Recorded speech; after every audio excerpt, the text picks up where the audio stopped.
साथियों नमस्कार। गौरव ज्ञात नारा में एक बार फिर से आपका स्वागत है।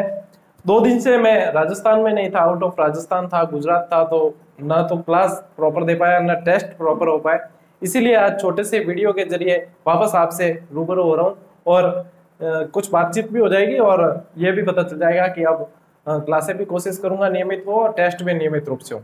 तो साथियों आज रूबरू होने के पीछे कारण ये है, कुछ मोटिवेशन, कुछ जो है आपके क्यूरी आ रही थी और कुछ आप पढ़ाई तो कर ही रहे, लेकिन मैं थोड़ा सा आपको और चार्ज करना आया हूँ। और यहाँ पे आप जो शब्द देख रहे हैं मोटिवेशन, तो मोटिवेशन एक प्रतियोगी के लिए जिस चीज की वो तैयारी कर रहा होता है, यदि उसके बेनिफिट पता चल जाए, फायदे पता चल जाए, तो उससे अच्छा मोटिवेशन कुछ नहीं हो सकता। और वैसे भी आप लोग ये जानना ही चाह रहे हैं और सही ऑथेंटिक जानकारी नहीं मिल पाती है कि सही में ये चीज है क्या। और फिर कट ऑफ की भी बात करेंगे कि क्या कट ऑफ पहले पता चल सकती है या किस हिसाब से रह सकती है, क्या कट ऑफ मान के हम तैयारी करें, हमारा टारगेट क्या होना चाहिए इस संबंध में। तो साथियों ऐसा है कि मोटिवेशन सैलरी से बड़ा कोई मोटिवेशन नहीं हो सकता। यदि एक प्रतियोगी परीक्षा की आप तैयारी कर रहे हैं और आपके सामने लक्ष्य है, यदि कोई ऐसा कहता है कि मैं सैलरी को ध्यान में रखकर पढ़ाई नहीं करता, मैं सिर्फ सेवा के उद्देश्य से, तो वो थोड़ा सा उसमें डाउट होगा, क्योंकि मानव जीवन है और मानव जीवन में परिवार चलाना होता है, सब कुछ है, तो उसके पीछे कहीं ना कहीं एक फैक्टर सैलरी भी होता है। सेवा भी एक क्षेत्र है, सेवा भी एक भाग है, लेकिन सैलरी भी मैटर करती है। तो आज मैं आपको मेरी पे स्लिप का थोड़ा सा अंश बताते हुए आपको बताऊंगा, ताकि ये बिल्कुल भी पता चल जाएगा आपको कि ये सैलरी कैसे है। तो साथियों ऐसा है कि आप जैसे ही 3rd ग्रेड टीचर लगेंगे आफ्टर रीट, तो आपको कितनी सैलरी मिलेगी, सबसे पहले तो ये जानकारी आप चाहते हैं कि सर कितनी सैलरी आपको मिली थी, मुझे मिली थी, या हमें कितनी मिलेगी। तो ऐसा है कि 2 साल आपके चलेगा प्रोबेशन, 2 साल आपके प्रोबेशन पीरियड होगा। इस 2 साल प्रोबेशन पीरियड में जो ग्रॉस सैलरी आपकी बनेगी वो 23,700, और इसे फिक्स पे कहा जाता है। ये 23,700 आपकी फिक्स पे रहेगी, ये आपकी फिक्स पे है। इसमें से अब माइनस जो होगा आपके 10% डिडक्शन हो जाएगा एनपीएस का, एनपीएस का 10% जो है इसमें से डिडक्ट हो जाएगा। तो आपको जो नेट पे जो मिलेगी वो आपको मिलेगी 21,330। 7वें वेतन के बाद में प्रोबेशन में भी ये सैलरी अच्छी मिलती है। पहले जो है प्रोबेशन में भी सैलरी काफी कम थी, लेकिन 7वां वेतन जब से लगा तब से ये मिलने लगी। इसमें आपको डीए नहीं मिल रहा है और इसमें आपको एचआरए नहीं मिल रहा है, ये सब आफ्टर प्रोबेशन, प्रोबेशन के बाद में मिलने लगेगा। तो अब दिमाग में ये आता है कि सर प्रोबेशन के बाद में कितनी सैलरी मिलती है और कितने कब कब इंक्रीमेंट लगता है, कैसे लगता है। तो साथियों ऐसा है, मैं आपको बता देता हूं, मैं पे स्लिप भी बता दूंगा साइड में आपको साथ में। तो प्रोबेशन के बाद में ऐसा है कि आपको फिक्स किया जाता है 33,800, इस स्लैब में आपको फिक्स किया जाता है, यानी कि ये मूल वेतन आपका तृतीय श्रेणी अध्यापक 3rd ग्रेड टीचर का 33,800 मूल वेतन होता है। मूल वेतन पर 10% इसमें क्या जुड़ेगा, 10% इसके अंदर जुड़ेगा आपके, 10% आपके क्या जुड़ेगा इसके अंदर, 33,800 तो ये हो गया, और 10% सॉरी 17% आपके जुड़ेगा इसके अंदर डीए, महंगाई भत्ता जो है वह 17% जुड़ेगा, और 8% इसमें जुड़ेगा आपके एचआरए हाउस, आप जो मकान किराया भत्ता जिसको कहते हैं वह जुड़ेगा। इसमें भी अब इसमें 16% भी है कई सिटी में, और कई सिटी में 8%, जो मेगा सिटी है उसमें 16% है और ज्यादातर में 8% है, तो 8% जुड़ता है। अब ये आप देख लेते हैं कि ये 25% लगभग इसमें जुड़ता है।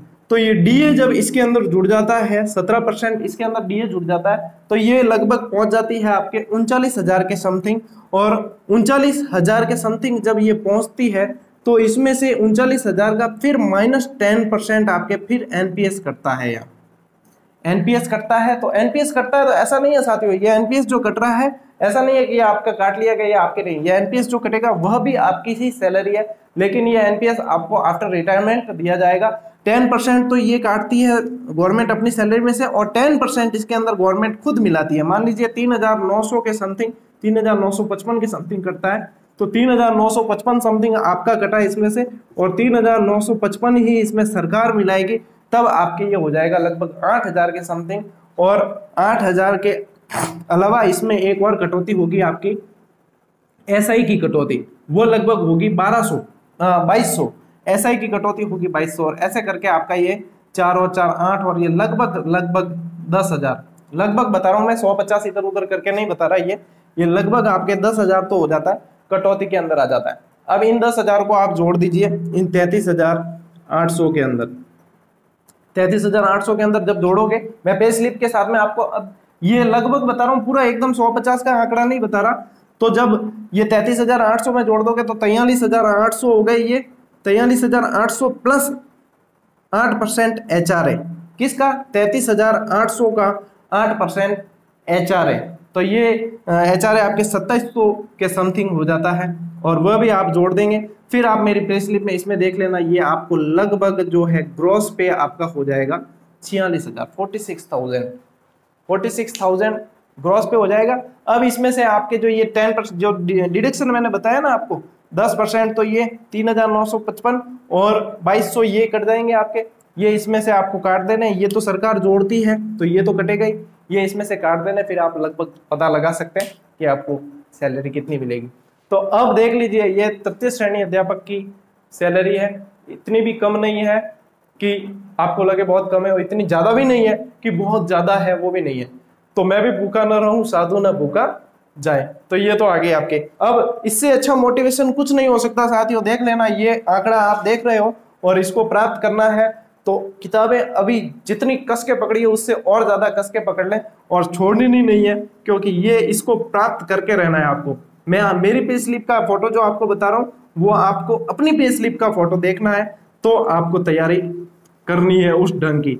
ये सैलरी सिर्फ बताने का उद्देश्य मोटिवेट करना, और कई स्टूडेंट्स के मैसेज भी आ रहे थे कि सर कितनी सैलरी मिलती है हमको, यदि यही बता दो तो हमारे लिए सबसे बड़ा मोटिवेशन है।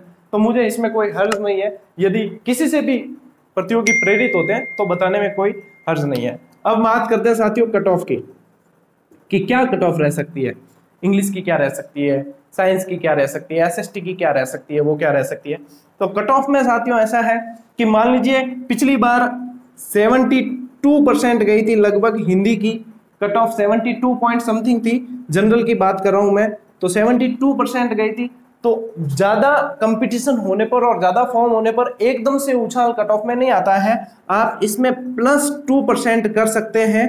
यदि पेपर वैसा आता है, यदि इससे भी इस तरह आता है तो हो सकता है इतनी रहे, और इससे -1% भी कर सकते हैं, आपकी माइनस में भी जा सकती है, क्योंकि पेपर के ऊपर डिपेंड करता है। मैं हमेशा बताता हूं, क्योंकि कई साथियों के मैसेज आते हैं कि सर कट ऑफ बताइए क्या रह सकती है, उस हिसाब से हम तैयारी करें। तो कट ऑफ हमेशा पेपर पर डिपेंड करती है, पहले बताते हैं तो ये सिर्फ एक तैयारी करने के उद्देश्य से कि ये रह सकती है। अब ये जो 72% है ना साथियों, इसके अंदर आपके रीट के 70% जुड़े थे, प्लस 30% बीए के जुड़े थे, तो ये रही थी 72। अब इसमें ऐसा है कि आपके 90% तो जुड़ेंगे रीट के और 10% जुड़ेंगे बीए के। तो बीए के ज्यादा जुड़ने से कट ऑफ जो है वह प्रभावित हुई थी। अब 90% है तो ये यहाँ पे कट ऑफ हाई जाएगी। अब 90% रीट के, तो रीट के मार्क्स के आधार पर हाई जाएगी, क्योंकि बीए के ज्यादा जुड़े थे तो कट ऑफ यहाँ पे कम होने लगी थी। अब यहाँ पे आपके सीधे की सीधे 10% ही बीए के जुड़ेंगे और 90% रीट के हैं, तो आपकी कट ऑफ यहाँ से हाई जाएगी। अब 72 था, अब इस 72 में यदि ये रेशियो होता तो +2 करके अपन चलते। अब क्योंकि 90-10 का रेशियो है, तो क्या होगा कि इसमें अब आपको +4 करके चलना है, न्यूनतम है ये, ठीक है ना, +4 करके, यानी कि 72 किसी की गई थी तो अब 76 जा सकती है, और 75 किसी की गई थी तो 79 जा सकती है। ये सिर्फ अंदाज है, ऐसा नहीं हो कि फिर आप बाद में ये कहो कि सर आपने तो ये बताया था ये चलेगी। पेपर का स्तर देखेंगे, पेपर कैसा आता है, कितना उसके अंदर क्या किस तरीके का मैटर आता है, उसके बाद अपन सही आकलन लगा सकते हैं। उसके बाद एक आकलन फिर बताऊंगा। एक आपको जो तैयारी करनी है ना, उसमें आपको जो कट ऑफ का आंकड़ा ध्यान में रखना है साथियों, वह है यह कम से कम, न्यूनतम, ज्यादा नहीं कह रहा हूं मैं, न्यूनतम आंकड़ा है ये आपको समझ लो कि छूना ही छूना है। और ये आंकड़ा छू लेते हो या इसके प्लस में चले जाते हो तो आपका सिलेक्शन, आप मान के चलिए कि आपका सिलेक्शन हो गया है। लेकिन ये जादुई आंकड़ा जो है, इसको आपको छूना ही पड़ेगा। तो कोई भी सब्जेक्ट है, चाहे और कोई भी कैटेगरी है, कैटेगरी से भी आप कैटेगरी देखकर कम या ज्यादा मेहनत उस पर डिपेंड नहीं करती है। कोई ऐसा ना सोचे कि हम EWS में है, हम ST में है या हम SC में है तो हम थोड़ी कम मेहनत करें, ऐसा कुछ भी नहीं है। कंपटीशन हर कैटेगरी का, हर कैटेगरी से कंपटीशन होता है, हर उस कैटेगरी में तो आपको कंपटीशन करना ही करना पड़ेगा।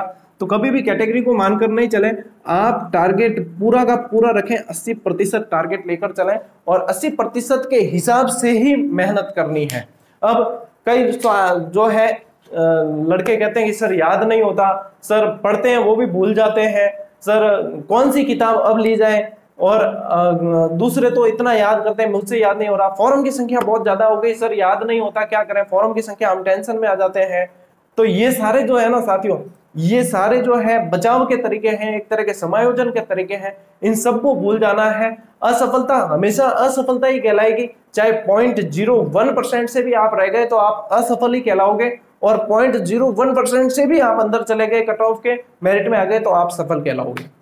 तो असफलता के लिए फिर हजारों बहाने ढूंढने पड़ेंगे और सफलता के लिए आपको कुछ नहीं करना पड़ेगा। जब एग्जाम देकर आएंगे तो कई लड़के ऐसे होंगे जो उस भर्ती में दोष निकालने में रहेंगे कि इसको कैसे अटकाया जाए, कैसे किया जाए ताकि कहीं ना कहीं इसमें पचड़ा फंस जाए और वापस से एग्जाम हो जाए। तो आपको उस कैटेगरी में शामिल नहीं होकर आपको उस कैटेगरी में शामिल होना है जो ये चाहेंगे कि इस भर्ती को कैसे भी करके क्लियर करो, हमारा पेपर बहुत अच्छा हुआ है, हमने बहुत मेहनत की थी, बहुत अच्छा पेपर हुआ है, तो कैसे भी करके इसको क्लियर होना चाहिए और जल्द से जल्द पोस्टिंग मिलनी चाहिए। तो उस कैटेगरी में आइए ताकि आपको उसके लिए जो है पॉजिटिव थिंकिंग हमेशा डेवलप हो।